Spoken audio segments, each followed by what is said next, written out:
बाल सुलभ क्रीड़ाओं का, बाल सुलभ क्रीड़ाओं का किया है सुंदर चित्रण। प्रकृति के रूप सौंदर्य और परिवर्तन का है मिश्रण। कवि के मन में मनोभावों की, कवि के मन में मनोभावों की कैसी उठी तरंग। उठा कलम कागज धनवा ने, उठा कलम कागज धनवा ने, लिख डाली कविता पतंग, लिख डाली कविता पतंग। नमस्कार, सुप्रभात। मैं नीलम वत्स आज आपके सामने कविता कवि आलोक धनवा द्वारा रचित कविता पतंग की व्याख्या करवाऊंगी। उससे पहले कवि आलोक धनवा के जीवन के बारे में जानेंगे। तो आइए पढ़ते हैं कवि आलोक धनवा और उनके द्वारा रचित कविता पतंग।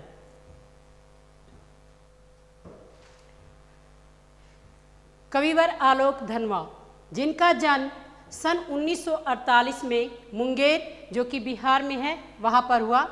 इनकी प्रमुख रचनाएं हैं पहली कविता जनता का आदमी सन 1972 में प्रकाशित। उसके बाद भागी हुई लड़कियां, ब्रूनो की बेटियां से प्रसिद्धि इन्हें मिली। दुनिया रोज बनती है एकमात्र इनका काव्य संग्रह है। प्रमुख सम्मान राहुल सम्मान, बिहार राष्ट्र भाषा परिषद का साहित्य सम्मान, बनारसी प्रसाद भोजपुरी सम्मान, पहल सम्मान। जहाँ नदियाँ समुद्र से मिलती हैं वहाँ मेरा क्या है, मैं नहीं जानता लेकिन एक दिन जाना है उधर। 7वें 8वें दशक में कवि आलोक धनवा ने बहुत छोटी अवस्था में अपनी गिनी चुनी कविताओं से अपार लोकप्रियता अर्जित की। सन 1972-73 में प्रकाशित इनकी आरंभिक कविताएं हिंदी के अनेक गंभीर काव्य प्रेमियों को जवानी याद रही। आलोचकों का तो मानना है कि उनकी कविताओं ने हिंदी काव्य और कविताओं को कितना प्रभावित किया, इसका मूल्यांकन अभी ठीक से हुआ ही नहीं। इतनी व्यापक ख्याति के बावजूद या शायद उसी की वजह से बनी हुई अपेक्षाओं के दबाव के कारण आलोक धनवा ने कभी थोक के भाव में लेखन नहीं किया। सन 1972 से लेखन आरंभ करने के बाद उनका पहला और अभी तक का एकमात्र काव्य संग्रह 98 में प्रकाशित हुआ। काव्य संग्रह के अलावा वे पिछले 2 दशकों से देश के विभिन्न हिस्सों में सांस्कृतिक एवं सामाजिक कार्यकर्ता के रूप में सक्रिय रहे। उन्होंने जमशेदपुर में अध्ययन मंडलियों का संचालन किया और रंगकर्म तथा साहित्य पर कई राष्ट्रीय संस्थानों एवं विश्वविद्यालयों में अतिथि व्याख्याता के रूप में भागीदारी भी की। ये थे कवि आलोक धनवा जी, जिनके बारे में हमने जाना, उनकी रचनाओं के बारे में जाना, उनकी शैली के बारे में हमने जाना। अब उनके द्वारा लिखित कविता पतंग के बारे में हम जानेंगे। देखिए कविता पतंग।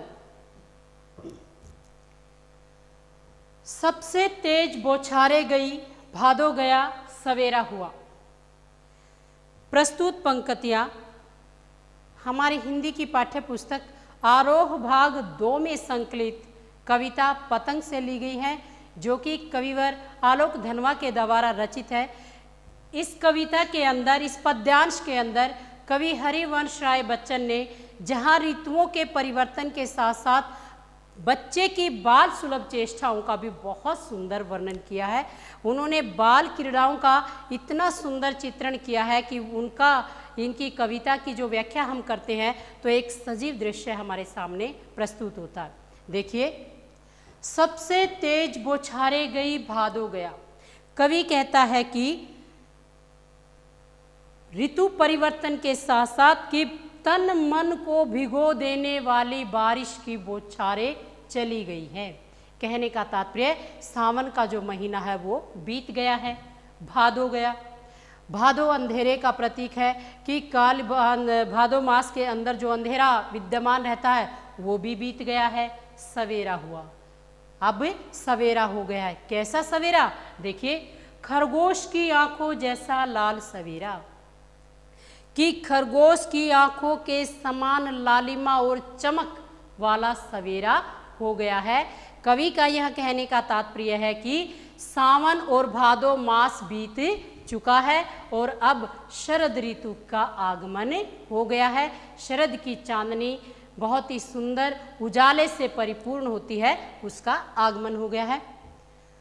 शरद आया पुलों को पार करते हुए, अपनी नई चमकीली साइकिल तेज चलाते हुए।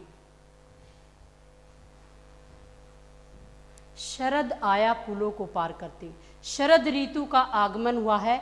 शरद ऋतु को उजाले का प्रतीक माना गया। जहाँ भादों को अंधेरे का प्रतीक माना है, यहाँ शरद ऋतु को उजाले का प्रतीक माना है कि उजाला झाड़ियों और बौछारों से बाहर निकलकर आ रहा है। अपनी नई चमकीली साइकिल तेज चलाते हुए, यहाँ पर कवि ने शरद ऋतु का मानवीकरण करते हुए कहा है कि शरद ऋतु अपनी नई चमकीली साइकिल पर चढ़कर और घंटी को जोर से बजाते हुए, चमकीले इशारों से बुलाते हुए पतंग उड़ाने वाले बच्चों के झुंड को, कि शरद ऋतु अपनी नई साइकिल पर उस साइकिल को तेज चलाते हुए, घंटी बजाते हुए और बच्चों को ध्वनि और कोमलता के संकेतों से अपनी ओर आकर्षित करते हुए, ताकि वो बच्चों का झुंड पतंग उड़ा सके। कहने का तात्पर्य क्या है? मौसम साफ हो गया है और अब ये ऐसा मौसम है कि आकाश साफ है और जो पतंग है वो आकाश में अच्छे से उड़ सकती है और बच्चों को अपनी ओर आकर्षित करते हैं कि मौसम पतंग उड़ाने का आ गया है।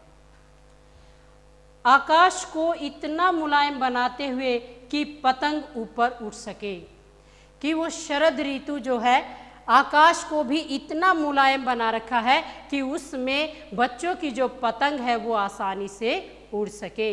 अब यहाँ पर कविता के साथ आप देख रहे हैं पतंग, और आप सभी बच्चे जानते भी हैं कि पतंग किस तरह उड़ाते हैं और उड़ाते समय आप क्या क्या क्रियाकलाप करते हैं, उन सभी का आप सभी को पता भी है और जिसका सजीव चित्रण कवि ने इस कविता के अंदर किया है। दुनिया की सबसे हल्की और रंगीन चीज उड़ सके, दुनिया का सबसे पतला कागज उड़ सके। इन पंक्तियों के अंदर कवि ने पतंग की विशेषता बताई है कि पतंग दुनिया के सबसे हल्के कागज से बनाई गई है। दुनिया का सबसे हल्की और रंगीन चीज उड़ सके, कि इस दुनिया के अंदर जो सबसे हल्की चीज मानी गई है उसको पतंग माना गया कि वो आकाश में उड़ सके। दुनिया का सबसे पतला कागज, उस पतंग को बनाने के लिए जो कागज इस्तेमाल किया गया है वो भी बहुत पतला है। बांस की सबसे पतली कमानी उड़ सके, और उस पतंग को बनाते वक्त जब वो बांस की लकड़ी लगाई जाती है वो भी बहुत पतली होती है कि वो भी उड़ सके, कि शुरू हो सके सीटियों, किलकारियों और तितलियों की इतनी नाजुक दुनिया, कि जब उस पतंग को बच्चे आकाश में उड़ाते हैं तो वो तितलियों के समान कोमल बच्चे जो है, जब पतंग उनके आसमान में उड़ती है तो वो किलकारियाँ लगाते हैं, सीटियाँ बजाते हैं और आसमान को मृदंग की तरह बजा रहे हैं, कि उन बच्चों की जो सीटियाँ हैं, जो किलकारियाँ हैं, एक स्वाभाविक कार्य है जो बच्चे करते हैं, उसका वर्णन कवि ने इन पंक्तियों में किया है।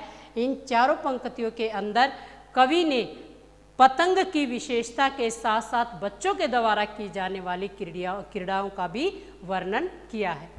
इस पूरे पद्यांश के अंदर कवि ने साहित्यिक खड़ी बोली का प्रयोग किया है, प्रकृति के मनोहारी रूप का दर्शन करवाया है, बदलती ऋतुओं के बारे में हमें बताया है, माधुर्य गुण विद्यमान है, अभिधा शब्द शक्ति का प्रयोग किया है, प्रसाद गुण का इस्तेमाल किया है, और यहाँ पर कवि ने मानवीकरण, अनुप्रास अलंकार, उपमा अलंकार, स्वभावोक्ति अलंकार, पद मैत्री आदि अलंकारों का सुंदर वर्णन किया है। जन्म से ही वे अपने साथ लाते हैं कपास। यहाँ पर कवि ने बच्चों की कोमलता का वर्णन कपास के साथ मिलाकर किया है, कि जन्म से ही वे अपने साथ लाते हैं कपास, कि छोटे बच्चों का शरीर कपास के समान कोमल होता है, वो उतने ही कोमल और निश्चल होते हैं। पृथ्वी घूमती हुई आती है उनके बेचैन पैरों के पास, कि उनकी कोमलता का स्पर्श करने के लिए पृथ्वी भी उनके पैरों के नीचे आती है।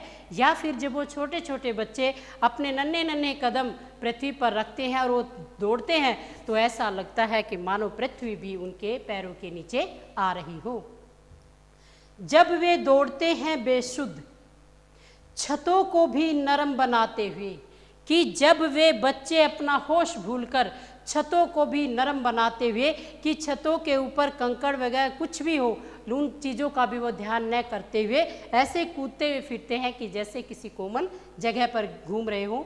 दिशाओं को मृदंग की तरह बजाते हुए, कि जब वो बच्चे पतंग उड़ाते हैं और छतों पर घूमते हैं तो वो साथ साथ में किलकारियाँ भी लगाते हैं, जिससे चारों दिशाएं मृदंग की तरह बजती हैं।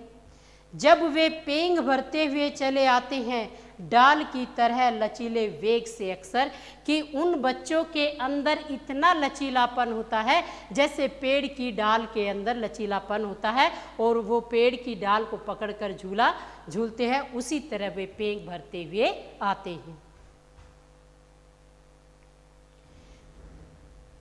यहाँ पर कवि ने बच्चों की बाल सुलभ क्रीड़ाओं का चित्रण किया है। बाल मन जो जो क्रियाएं करता है, कवि ने बहुत ही सुंदर रूप से उनको दर्शाया है कि कैसे छोटे बच्चे छतों पर कूदते हैं फिरते हैं और उन छतों को नरम बनाते हुए, और यहाँ तक कि जब उनकी पतंग उड़ती है तो वो किलकारियाँ भी लगाती हैं। और ये सभी क्रियाएं हम छोटे बच्चों के द्वारा देखते हैं, जिनका वर्णन कवि ने अपनी कविता में यहाँ पर अपने पद्यांश में किया है। और साहित्यिक खड़ी बोली का प्रयोग है, वही अलंकारों का प्रयोग है, प्रसाद गुण है, शांत रस का परिपाक हुआ है। देखिए, छतों के खतरनाक किनारों तक उस समय गिरने से बचाता है उन्हें सिर्फ उनके ही रोमांचित शरीर का संगीत, कि जब वो छोटे बच्चे छतों के खतरनाक किनारों तक पहुंच जाते हैं, उस समय गिरने से बचाता है उन्हें, कि जब वो पतंग उड़ाते उड़ाते छतों के खतरनाक किनारों पर चले जाते हैं तो उस समय उन्हें वहाँ कोई बचाने नहीं आता, सिर्फ उनके ही रोमांचित शरीर का संगीत, कि उन्हें अगर कोई बचाता है तो उनके ही शरीर का जो रोमांचित संगीत है वही उन्हें गिरने से बचाता है। पतंगों की धड़कती ऊंचाइयां उन्हें थाम लेती हैं महज एक धागे के सहारे, कि एक दुनिया की सबसे हल्की पतंग जो एक मात्र धागे के सहारे आसमान में आकाश में ऊंचाइयों पे उड़ रही है, उस धागे का सहारा ही उन बच्चों को एक विश्वास दिलाता है। पतंगों के साथ साथ वे भी उड़ रही हैं अपने रंध्रों के सहारे, कि उन उड़ती पतंगों के सहारे वो बच्चे भी अपने रंध्रों के सहारे आसमान में उड़ रहे हैं। कहने का भाव ये है कि आसमान में उड़ती पतंग के साथ ही बच्चों का मन भी उड़ रहा है, क्योंकि उस उड़ान के साथ उन बच्चों की इच्छाएं जुड़ी हुई हैं। अगर वे कभी गिरते हैं छतों के खतरनाक किनारों से और बच जाते हैं तब तो। अब यहाँ पर ये दृश्य आपके सामने है, देखिए छोटे छोटे बच्चे हैं जो छतों पर चढ़े हुए हैं, नंगे पैर हैं, किनारों पर खड़े हैं। यही सभी क्रियाएं आप भी पतंग उड़ाते समय करते हैं।